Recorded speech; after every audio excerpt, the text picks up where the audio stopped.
My beloved brothers and sisters, every one of us in our lives, we will go through times when we hear that people have said bad things about us. We have to. We will hear that people have said things that are untrue about us, unfair about us. And this has to happen. Why does it happen? It happens because when Allah created us, He promised us that He's going to test us. And He sent to us a messenger. And that messenger taught us what to do, what not to do. And Allah subhanahu wa ta'ala says, if you were to follow the example of that messenger, you would not go wrong. So therefore, in the life of that messenger, sallallahu alayhi wasallam, Allah subhanahu wa ta'ala has definitely kept something amazing and unique. Subhanallah.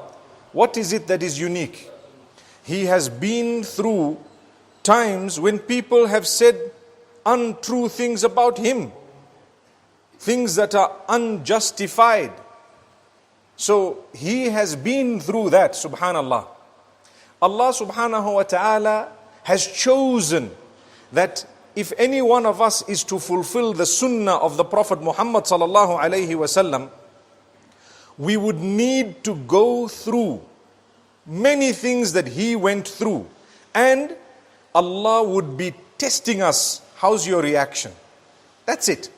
So when someone says bad things about you, lies about you, behind your back, in front of you, when someone falsely accuses you, the first thing you need to do as a believer, the one who has declared La ilaha illallah Muhammadur Rasulullah, the one who has declared there is none worthy of worship besides Allah, and Muhammad, peace be upon him, is his messenger, the first thing you need to do is to thank Allah. Wow, it might sound strange. I'm telling you, when someone says something bad about you, in front of you or behind you, thank Allah.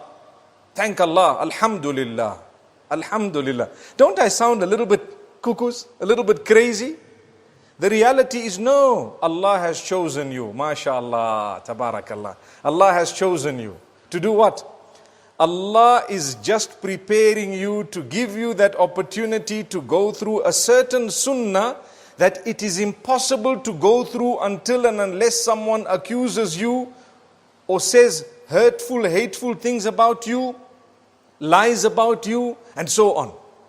How am I going to fulfill a sunnah of bearing patience upon what people have said when no one said anything bad about me? Subhanallah. Now do you see where the alhamdulillah comes from?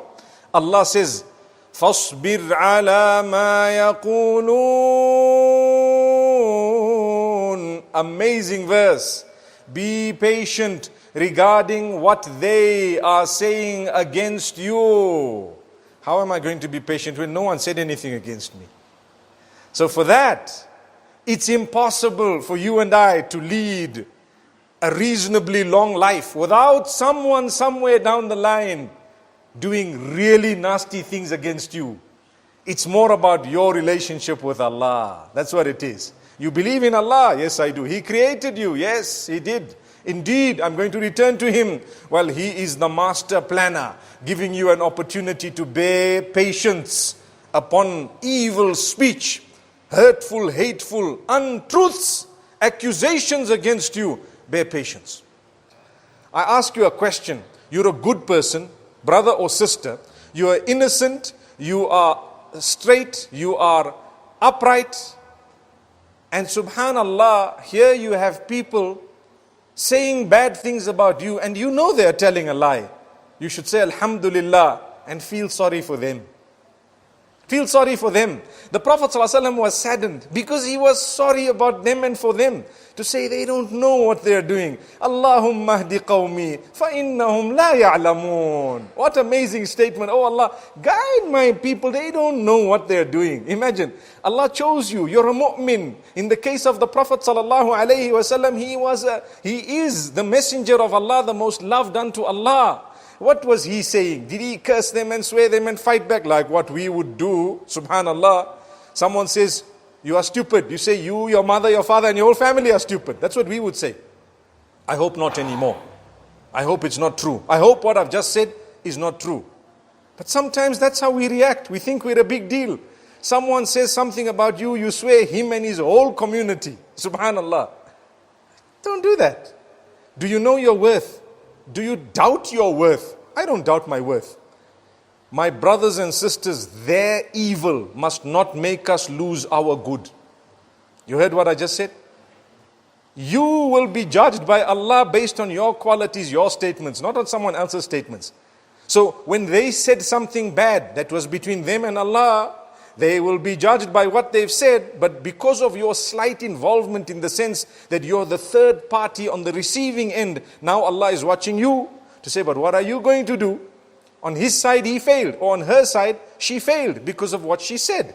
You have an opportunity to pass or fail. Here it is. We're going to show you the sunnah, and we've revealed a few verses to guide you. And you know what? Let's see whether you're going to take heed or not. Take it in your stride. Don't get angry. Anger is from shaitan. Don't get angry. My beloved brothers and sisters, look at how we should be looking at negativity. Look at negativity with a positive eye. That's the Prophet Muhammad sallallahu alaihi wasallam. I'm not saying don't do anything about it and sit back, relax, let them trample all over you. No, that's not true. But I'm saying don't lose your great character and conduct because someone else lost theirs.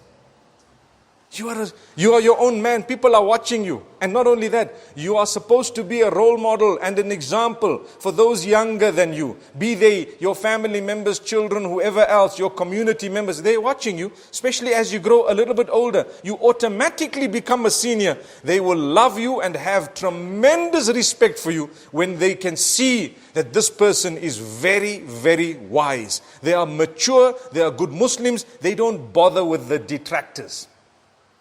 Today we have a sickness and an illness. What is it? People talk bad about everybody else. That's from shaitan.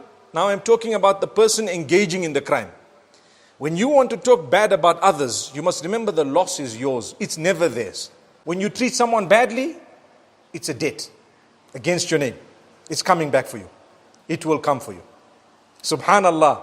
When? 5 years, 10 years, 20 years in you or someone around you, something special to you, it's coming. Allah will never let it go, but He gives you time to make peace. So before anything happens, go to those you've wronged and apologize. Say, look, I'm very sorry. I spoke to you very rough. I'm a human. Sometimes I actually, lose it a bit, but I mean well. And so make peace. Because what did you do? You erased that ball that was coming back to pot you straight on your head. You threw the ball. May Allah subhanahu wa ta'ala protect us all. Now let me take you through that sunnah of the Prophet sallallahu alaihi wasallam. We follow his sunnah. How can I pray for those who've wronged me when I feel no one has really wronged me? So Allah says, wait, we're going to create someone who's going to wrong you. Do something wrong. Then we're going to just watch. Do you react how the Prophet sallallahu alaihi wasallam reacted, or do you do your own thing? If you decide I'm going to take a page from the Nabi of Allah sallallahu alayhi wasallam, first thing you do, alhamdulilah. Then you pray for them. Oh Allah, guide these people. Oh Allah, soften their hearts. That's not easy. Imagine the Prophet sallallahu alayhi wasallam was praying for Abu Jahl. He was an enemy. And he was praying for Umar ibn al-Khattab. He says, oh Allah, soften the hearts of at least one of these two and bring them to Islam, so that at least the strength that they have, they can use it towards the deen. How many of us would ever pray those type of prayers for our enemies? And then we claim to be solid followers, Subhanallah. You have people saying really nasty things about you. You get used to it. Subhanallah. You have to pray for them. You have to thank Allah. Oh Allah, soften the hearts. And guess what? The hearts are softened by Allah.